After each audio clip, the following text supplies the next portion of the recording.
तमाम बातों का शऊर हो जाए। अब अल्लाह तबारक व तआला ने इन आयतों में उस वाक़े का जिक्र किया, लेकिन वो गाय का वाक़या अधूरा रह गया था। उस गाय के वाक़े को मैं कंप्लीट करूं। जब अल्लाह तबारक व तआला ने हुक्म दिया गाय को ज़ुबह करने का, तो ये तमाम बातें सामने आई और आखिरकार उन्होंने कहा ठीक है, हम वो गाय को ढूंढ लेंगे। कौन सी गाय? गाय कैसी होनी चाहिए कि उसकी ना ज्यादा उम्र होनी चाहिए ना कम उम्र होनी चाहिए, ना बूढ़ी हो ना बहुत ज्यादा बच्ची हो, बल्कि दरमियानी उम्र के अंदर हो। गाय कैसी हो? उसका रंग कैसा हो? तो अल्लाह ने फरमाया पीला रंग उसका होना चाहिए। उसकी रंगत ऐसी होनी चाहिए कि जो शख्स उसको देखे तो इंसान का दिल लुभा जाए, इंसान के दिल को ठंडक मिले, आंखों को ठंडक मिले, ऐसा उसका रंग होना चाहिए। फिर कहा कि वो गाय कैसी होनी चाहिए? तो खुदा ने कहा गाय ऐसी होनी चाहिए कि उससे न खेत का काम लिया गया हो, न उसके अलावा कोई और मजदूरी उससे ली गई हो। गाय ऐसी होनी चाहिए। फिर जब वो निशानी अल्लाह ने बता दी गाय की, तो उसके बाद उन्होंने वो गाय को तलाश करना शुरू किया। अब आप देखिए, नॉर्मल गाय, आम गाय तो हर जगह आपको मिल जाएगी, लेकिन जो निशानियां इसमें बताई गई है वो गाय को तलाश करना तो बड़ा मुश्किल का काम है ना। ये खुद एक टास्क है कि ऐसी गाय को कहां तलाश करे जिसका रंग पीला हो। नॉर्मल तो गाय का रंग ये नहीं होता, ऐसी गाय को कहां तलाश करे। तो अब ये तलाश करने का सिलसिला जब शुरू हुआ तो लोग परेशान हो गए, कहा ऐसी गाय को हम तलाश करें। कहा तो यहां पर कुरान की तफसीर में एक वाकया बयान किया गया है इसी से रिलेटेड ताल्लुक रखने वाला। दरअसल बनी इसराइल में एक शख्स था जो बड़ा नेक इंसान था, आबिद था, इबादत गुजार था, अल्लाह का इबादत करने वाला बंदा था। तो जब वो शख्स का इंतकाल होने वाला था तो उसकी बीवी जो थी वो हामिला थी, पेट से थी। तब वो जब उसका इंतकाल होने वाला था तो वो शख्स समझ गया कि अब मैं दुनिया में नहीं रहने वाला हूं, लेकिन अब मेरी बीवी हामिला है, पेट से है। अब जब उसको बच्चा पैदा होगा, जब मेरी औलाद होगी, नस्ल बढ़ेगी, तो उनको भी तो जरूरत की चीजें चाहिए होगी, उनको भी तो जरूरत का सामान चाहिए होगा। अब मैं इसके लिए कोई जायदाद तो छोड़ करके नहीं जा रहा हूं। तो उसको ख्याल आया कि मैं अपनी औलाद के लिए क्या कर सकता हूं। तो वो इबादत गुजार जो बंदा था उसके पास एक गाय का बच्चा था, गाय का बछड़ा था। तो उस शख्स ने क्या किया, अपनी बीवी को बुलाया और कहा मैं ये गाय का बच्चा अपने आने वाले बच्चे के लिए छोड़ना चाहता हूं। तो बीवी ने कहा ये जो गाय आप छोड़ना चाहते हो अपने बच्चे के लिए, लेकिन जरा ये भी तो बताइए कि जो ये गाय है, अगर मैं इस गाय को पालूंगी तो इसके पालने में भी तो खर्च लगेगा। यहां तो मुझे खाने के लिए खर्च नहीं है, पैसे नहीं है, मैं इस गाय को पालूंगी तो इसको पालने के लिए खर्च कहां से लाऊंगी। तो फिर उस शख्स आबिद ने कहा चलो ऐसा करते हैं कि खुदा के नाम पर मैं ये गाय को जंगल में छोड़ करके आता हूं। ये गाय जंगल में चरती रहेगी, वही पलती रहेगी, बड़ी हो जाएगी। जब बड़ी हो जाएगी तो तुम ऐसा करना, जब हमारी औलाद हो जाए तो हमारे बच्चे को कहना कि फला जंगल में तुम्हारे बाप ने एक गाय का बच्चा छोड़ा था, अब वो जवान हो गया होगा। तो जब मेरा बच्चा पैदा हो जाए, समझदार हो जाए, तो उससे कहना वो फला जंगल में चले जाए और उस गाय को तलाश करके लाए, फिर उसको बाजार में बेच देना। कहा ठीक है। बीवी ने भी ये तरकीब मान ली। कहा ठीक है, अल्लाह के नाम पर इस गाय को जंगल में छोड़ दो, जब मुझे बच्चा होगा, वो बड़ा होगा, समझदार होगा, तो मैं उससे कहूंगी कि तुम्हारे बाप ने फला जंगल में गाय का बच्चा छोड़ा था, जाओ उसे लेकर के आ जाओ। तो वो शख्स गया और जाने के बाद जंगल में उसने गाय को अल्लाह के नाम पर छोड़ दिया, अल्लाह के भरोसे। और उसने अपने रब से कहा मौला मेरे पास जिंदगी का कोई असासा नहीं, कोई जायदाद नहीं, कोई प्रॉपर्टी नहीं है अपनी औलाद के लिए, बस ये गाय का बच्चा है जो मैं अपनी औलाद के लिए छोड़ना चाहता हूं। कहा मौला मैं ये गाय के बच्चे को तेरे नाम पर छोड़ देता हूं, अब ये तुझ पर है कि जब मेरी औलाद होगी तो ये गाय का बच्चा उसे पहुंचा देना, उस तक ये गाय का बच्चा पहुंचा देना। कहा मैं तेरे जिम्मे करम पर इस गाय को छोड़ देता हूं। तो उस बंदे ने अल्लाह के भरोसे जंगल में गाय को छोड़ दिया, जो कि अभी बच्चा था, गाय का बछड़ा था।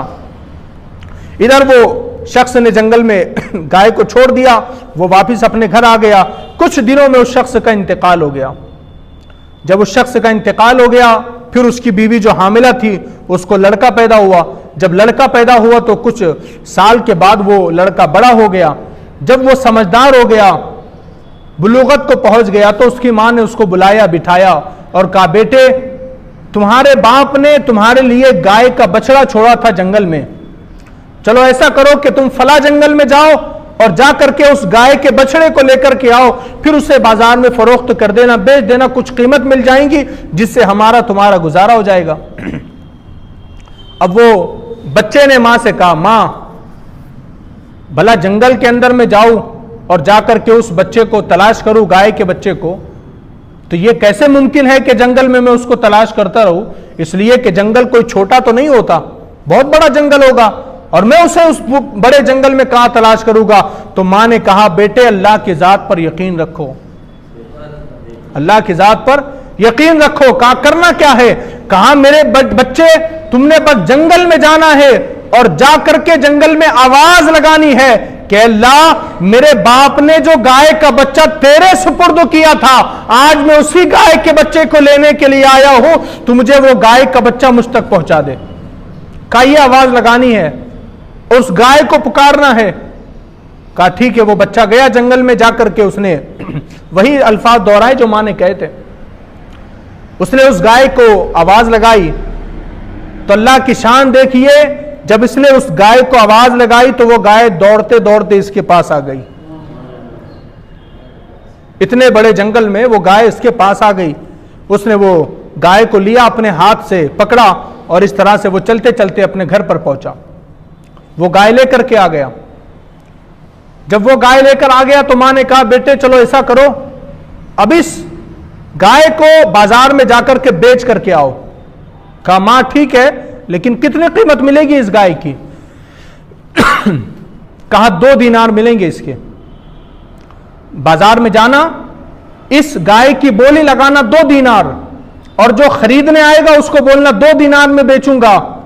अगर वो इस 2 दीनार पर राजी हो जाए तो फिर क्या करना? सौदा नहीं करना, बेच नहीं देना, 2 दीनार लेके गाय उसको नहीं दे देना, बल्कि जब बात तय हो जाए, वो 2 दीनार पर राजी हो जाएगा, तो ऐसे करना कि तुम फिर वापस मेरे पास आना, मुझसे इजाजत लेना कि मां मैं ये सौदा तय कर लूं।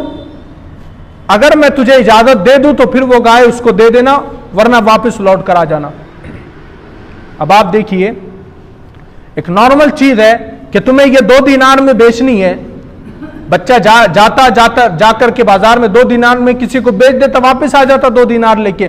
लेकिन मां ने ऐसा नहीं किया। मां ने कहा, बेटे बाजार में जाना और जाने के बाद तुमने क्या करना है कि 2 दीनार में सौदा तय करना, लेकिन जब तुम 2 दीनार उससे लो, उसके पहले वापस मेरे पास आना, इजाजत लेना बेचने की। अगर मैंने इजाजत दे दी तो बेच देना, वरना फिर वापस आ जाना। यह बच्चा गया बाजार में, 2 दीनार की बोली लगाई गाय की। जब गाय की 2 दीनार की बोली लगाई तो एक शख्स आया, और आने के बाद उसने कहा, यह गाय तुम 2 दीनार में बेचते हो? कहा हाँ। कहा मैं तुम्हें इस गाय के बदले 4 दीनार देता हूं। यह गाय की कीमत 2 दीनार नहीं बल्कि 4 दीनार में यह गाय को खरीदता हूं।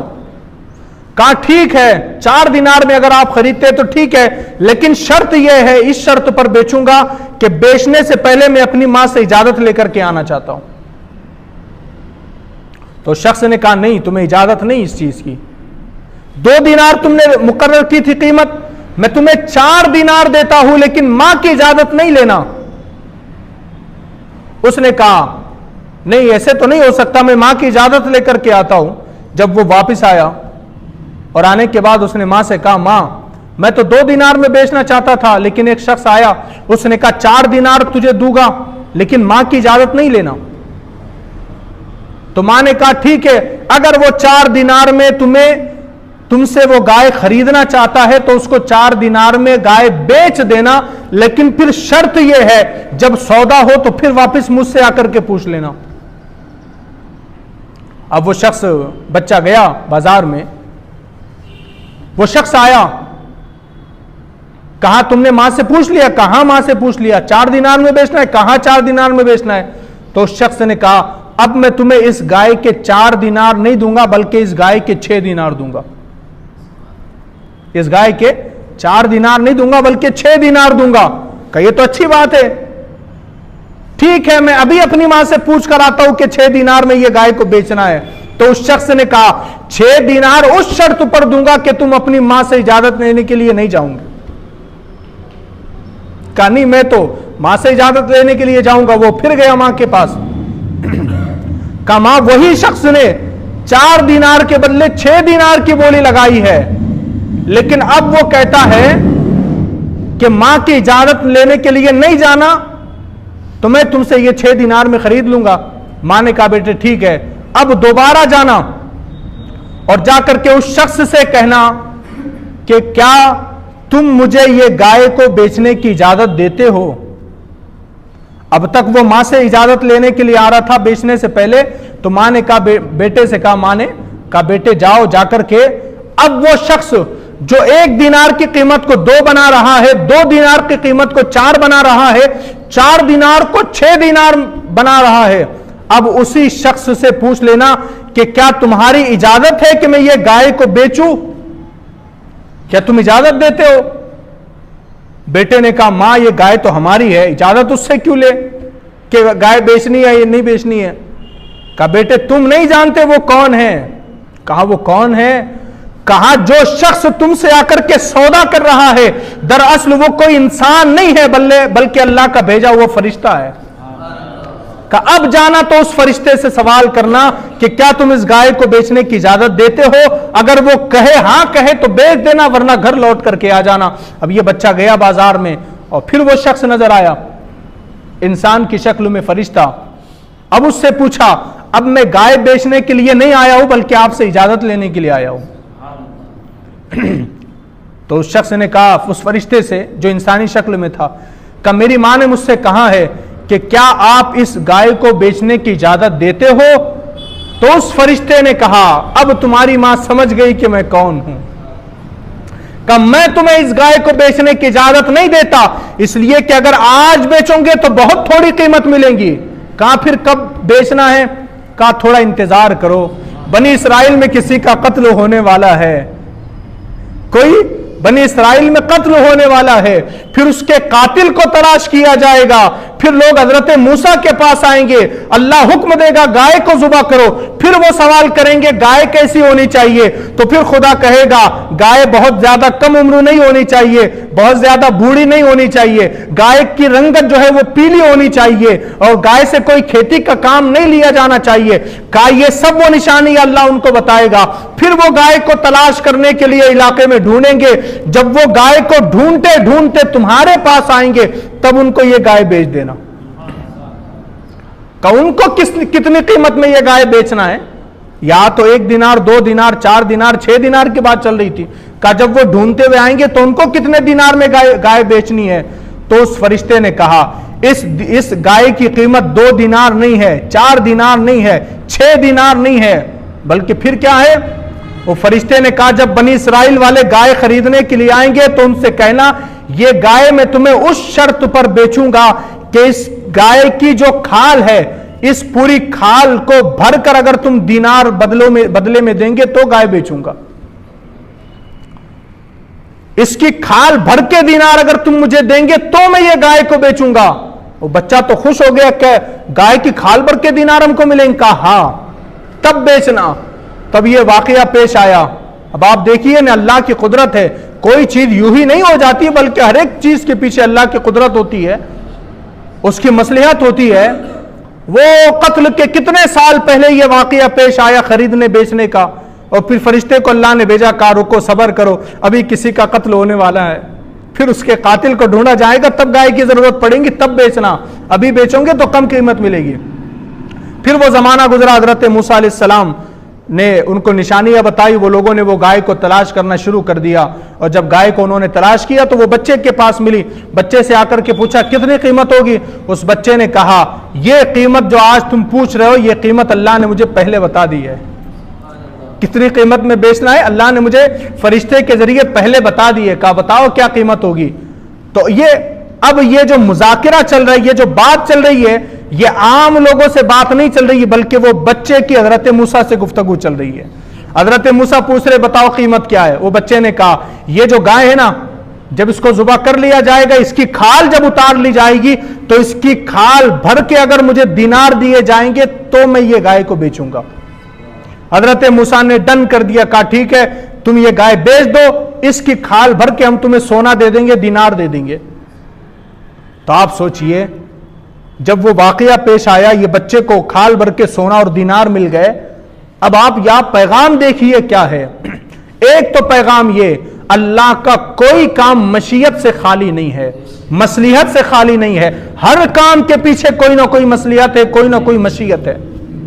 दूसरी बात, वो बाप ने उस गाय को जंगल में छोड़ा था अपने बेटे के लिए, आने वाले नस्ल के लिए, और बेटा गया तो वो गाय मिल भी गई, लेकिन ऐसे कैसे मिल गई? दरअसल यहां पैगाम यह दिया जा रहा है कि अगर कोई शख्स अपने रब पर भरोसा करके कोई चीज छोड़ दे किसी के लिए, अल्लाह तबारक व तआला की गैरत है कि वो शख्स को वो चीज मिल करके रहेगी। गोया पैगाम दिया गया, दुनिया में अगर सबसे ज्यादा भरोसा किसी पर करना है तो रब्बुल इज्जत पर भरोसा करना है, अपने रब पर भरोसा करना है। हम लोगों पर भरोसा करते हैं तो दर बदर की ठोकरें खाते हैं। अगर हमने रब पर भरोसा किया तो दर बदर की ठोकरें नहीं खाएंगे, बल्कि अल्लाह दुनिया को हमारे कदमों में ला करके रख देगा।